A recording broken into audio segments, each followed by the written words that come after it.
¿Alguna vez te has preguntado por qué algunas personas logran que todos sigan sus ideas, mientras que otras, igualmente inteligentes, pasan desapercibidas? ¿Has notado cómo ciertos individuos parecen ejercer un poder magnético sobre los demás, no a través de la fuerza, sino a través de su presencia y sus palabras? ¿Te has cuestionado si existe un arte secreto de la influencia personal que algunos dominan mientras otros permanecen ignorantes de él? Hoy nos adentraremos en el provocador y fascinante mundo de la persuasión estratégica, explorando cómo las palabras y la presencia pueden convertirse en herramientas de influencia extraordinaria. Para guiarnos en este viaje, recurriremos a uno de los pensadores más controversiales pero agudos sobre el poder, Robert Greene, autor de obras como Las 48 leyes del poder y El arte de la seducción, cuyos estudios históricos sobre la influencia humana han descifrado patrones que atraviesan culturas y épocas. Si este tipo de reflexiones sobre la mecánica oculta de la influencia personal te interesan, te invito a que des like a este video, te suscribas al canal y compartas en los comentarios alguna experiencia donde hayas sido testigo del poder transformador de las palabras o la presencia. ¿Has observado cómo alguien logró cambiar completamente una situación simplemente a través de cómo se expresó o se presentó? Tu experiencia puede resonar con la de muchos. Todos conocemos esa sensación. Ese momento en que alguien entra en una habitación y, sin decir palabra, ya ha captado la atención de todos. O cuando escuchamos a una persona hablar y, aunque dice esencialmente lo mismo que otros han dicho, sus palabras parecen tener un peso y un impacto completamente diferentes. No es magia, aunque a veces lo parezca. Según Robert Greene, es el resultado de comprender y aplicar principios específicos de influencia humana que han funcionado a lo largo de la historia. El poder es un juego social, escribió Greene en Las 48 leyes del poder. Esta simple frase contiene una verdad fundamental. La influencia no es principalmente una cuestión de fuerza bruta o autoridad formal, sino de interacción social estratégica. Y en este juego social, las herramientas más poderosas a nuestra disposición son nuestras palabras y nuestra presencia. Comencemos explorando el poder de las palabras. Greene observa que las palabras a menudo aparecen como una fuerza débil en el mundo de la política y el poder, pero nada se iguala a ellas en su capacidad para embrujar la mente. Este embrujo no se trata simplemente de elocuencia o retórica superficial, sino de una comprensión profunda de cómo el lenguaje moldea la percepción y la emoción. La primera clave para la manipulación estratégica a través de las palabras es lo que Greene llama hablar al interés propio de las personas. Como señala, la vanidad humana es infinita, y todos creemos ser excepcionales e independientes en nuestro pensamiento. La realidad, sin embargo, es que la mayoría estamos principalmente preocupados por nosotros mismos.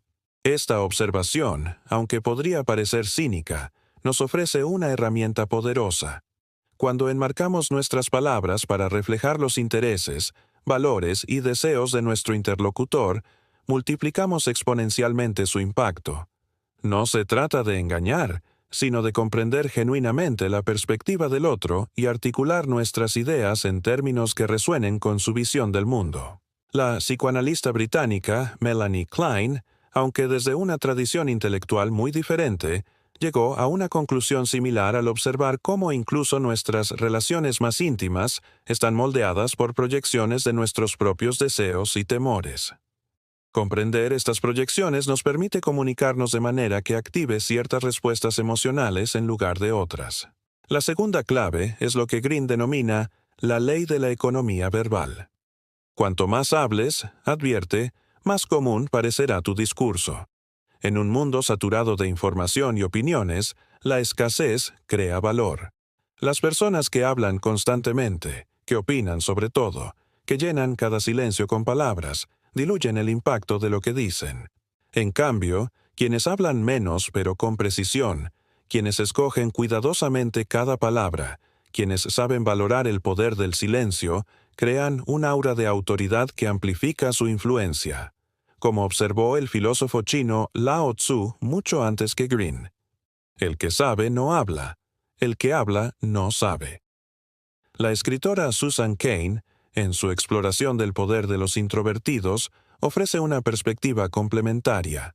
En una cultura que a menudo valora la expresividad y la comunicación constante, hay un poder paradójico en la reserva estratégica, en la capacidad de escuchar profundamente antes de hablar, de observar antes de intervenir.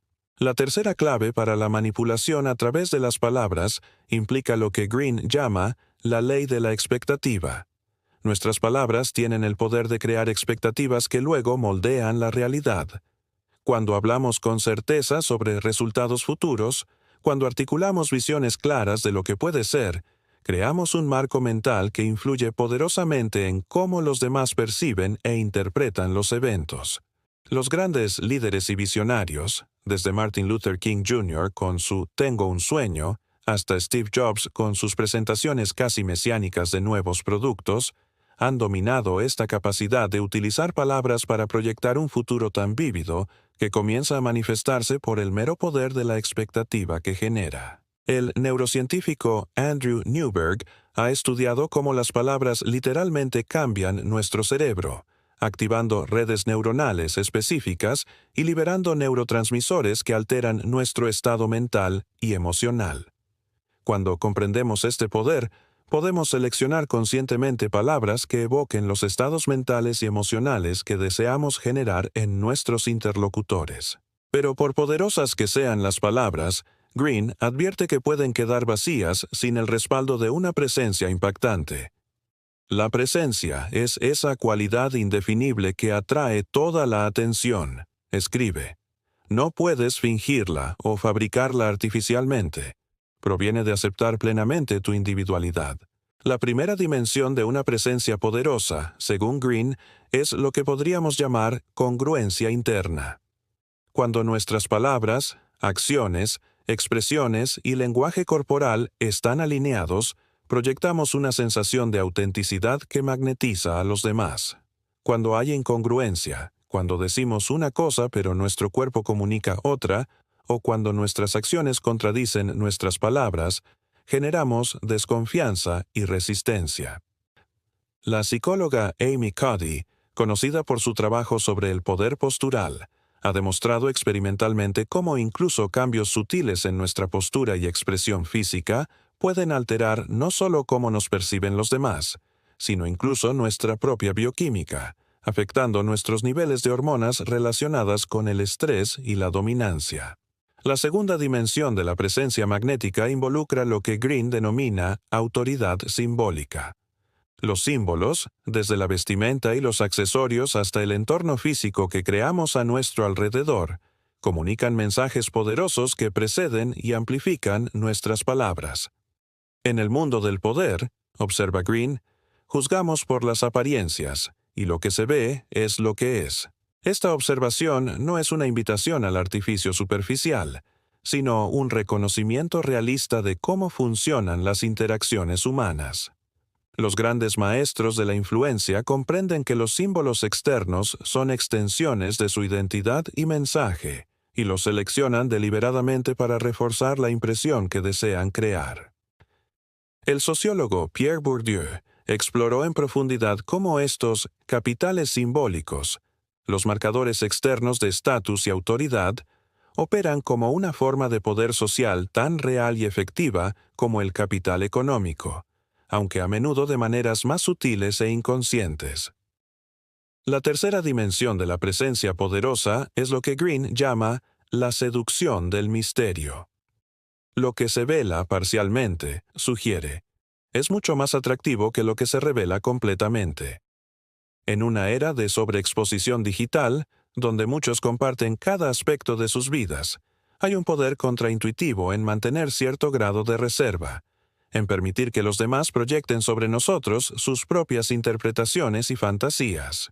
El psicoanalista Jacques Lacan teorizó extensamente sobre cómo el deseo humano está fundamentalmente orientado hacia lo que falta, hacia lo que permanece fuera de nuestro alcance. Esta psicología profunda del deseo explica por qué figuras que mantienen un aura de misterio, desde actores como Greta Garbo hasta líderes como Steve Jobs, ejercen una fascinación tan poderosa. Pero, ¿cómo podemos integrar estos principios de manipulación a través de las palabras y la presencia en nuestra vida cotidiana de manera ética y efectiva? ¿Cómo podemos aumentar nuestra influencia sin caer en la manipulación destructiva o el maquiavelismo vacío? Aquí es donde la transformación personal se vuelve crucial, porque la verdadera maestría en la influencia no consiste en técnicas superficiales o trucos psicológicos, sino en un desarrollo genuino de nuestra capacidad para conectar, comprender y comunicar. El primer paso en esta transformación es lo que Green llama la maestría social. Desarrollar una capacidad refinada para leer a las personas y situaciones sociales. Esto implica cultivar una observación aguda, prestar atención no solo a lo que las personas dicen, sino a sus expresiones faciales, lenguaje corporal, tono de voz y patrones de comportamiento a lo largo del tiempo. El primer paso hacia el poder es conocer a las personas, escribe Green. Este conocimiento no es manipulador por sí mismo. Puede usarse para crear conexiones más auténticas, para comunicarnos de maneras que resuenen genuinamente con los demás, para evitar conflictos innecesarios basados en malentendidos. La psicóloga social Heidi Grant ha investigado extensamente cómo a menudo somos notablemente malos para predecir cómo nos perciben los demás. Desarrollar esta inteligencia social no se trata de engañar, sino de superar nuestros propios puntos ciegos perceptuales para interactuar más efectivamente con otros. El segundo paso implica desarrollar lo que Green denomina flexibilidad estratégica, la capacidad de adaptar nuestro enfoque comunicativo según las circunstancias y las personas. Como observa, lo que funciona en un contexto puede ser desastroso en otro. El poder requiere la capacidad de jugar con diferentes máscaras. Esta flexibilidad estratégica no implica falsedad, sino versatilidad. Reconocer que diferentes situaciones requieren diferentes aspectos de nosotros mismos, diferentes tonos, diferentes aproximaciones. Es la diferencia entre alguien rígido que comunica de la misma manera en todas las situaciones y alguien que puede modular su enfoque para máxima efectividad. La lingüista Deborah Tannen ha documentado en detalle cómo los estilos comunicativos efectivos varían enormemente entre culturas, géneros y contextos. Lo que se percibe como asertivo en un entorno puede parecer agresivo en otro. Lo que se considera respetuoso en una cultura puede interpretarse como debilidad en otra. La flexibilidad para navegar estos diferentes códigos comunicativos multiplica nuestra influencia. El tercer paso en esta transformación personal es cultivar lo que Green llama capital emocional, la capacidad de manejar nuestras propias emociones y las de los demás de manera estratégica. Las personas bajo el dominio de sus emociones son manipulables, advierte Green. Inversamente, quienes pueden mantener ecuanimidad en situaciones tumultuosas ejercen una influencia natural sobre quienes les rodean. El psicólogo Daniel Goleman, pionero en el estudio de la inteligencia emocional, ha demostrado cómo esta capacidad para gestionar el dominio emocional es un predictor de éxito más poderoso que el cociente intelectual o la experiencia técnica. No se trata de suprimir las emociones, sino de relacionarse con ellas de manera que aumenten nuestra efectividad en lugar de sabotearla. ¿Y qué sucede cuando comenzamos a implementar estos principios en nuestra vida? ¿Cómo se manifiesta esta capacidad refinada para influir a través de las palabras y la presencia? En primer lugar, notamos un cambio en cómo los demás responden a nosotros. La resistencia disminuye, la receptividad aumenta. Nuestras ideas encuentran menos obstáculos y más terreno fértil. No porque hayamos aprendido a manipular, sino porque hemos desarrollado la capacidad de comunicar de maneras que resuenan más profundamente con los demás.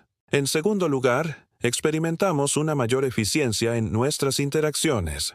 En lugar de largos argumentos que no llegan a ninguna parte, aprendemos a identificar el punto de influencia clave en cada situación. La palabra precisa, el momento adecuado, el enfoque exacto que desbloqueará el progreso donde antes había estancamiento. La profesora de Harvard, Linda Hill, en su investigación sobre liderazgo colectivo, ha observado cómo los líderes más efectivos no son necesariamente quienes hablan más o más fuerte, sino quienes saben cómo crear espacios donde emerjan las mejores ideas y energías de todos. Esta forma de influencia es generativa, no extractiva. Finalmente, y quizás lo más importante, desarrollamos una relación más consciente con nuestro propio poder. En lugar de ejercer influencia de manera inconsciente o reactiva, cultivamos la capacidad de elegir deliberadamente cómo usar nuestro impacto en los demás. Como sugiere Green, el poder no es bueno ni malo en sí mismo, es simplemente una herramienta. Su valor moral depende enteramente de cómo elijas usarlo.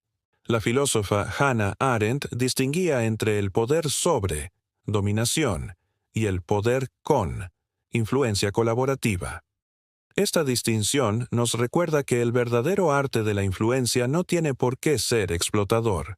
Puede ser una fuerza para crear valor compartido, para inspirar acciones colectivas, para resolver problemas comunes. Como reflexión final, te invito a considerar: ¿de qué maneras podrías refinar tu uso de las palabras para comunicar con mayor impacto y resonancia? ¿Cómo podrías desarrollar una presencia más magnética y auténtica en los espacios que habitas? ¿Y hacia qué fines dirigirías esta influencia aumentada si la tuvieras a tu disposición? Robert Greene, a pesar de su reputación como un frío analista del poder, concluye Las 48 leyes del poder con una observación sorprendentemente idealista. El objetivo final del poder es darle la libertad para expandir y expresar tu verdadero ser. Esta perspectiva nos invita a ver el desarrollo de nuestra capacidad de influencia no como un fin en sí mismo, sino como un medio para manifestar más plenamente nuestros dones únicos en el mundo. La verdadera maestría en la manipulación estratégica a través de las palabras y la presencia no es, entonces, aprender a controlar a los demás, sino desarrollar un control refinado sobre nuestras propias facultades expresivas y relacionales. No es sobre engañar o dominar, sino sobre comunicar con tal claridad, autenticidad y resonancia que nuestras palabras se conviertan en acciones, y nuestra presencia en una fuerza transformadora. Finalmente, escribe Green, el poder es la habilidad de mantener la capacidad de impresión a voluntad.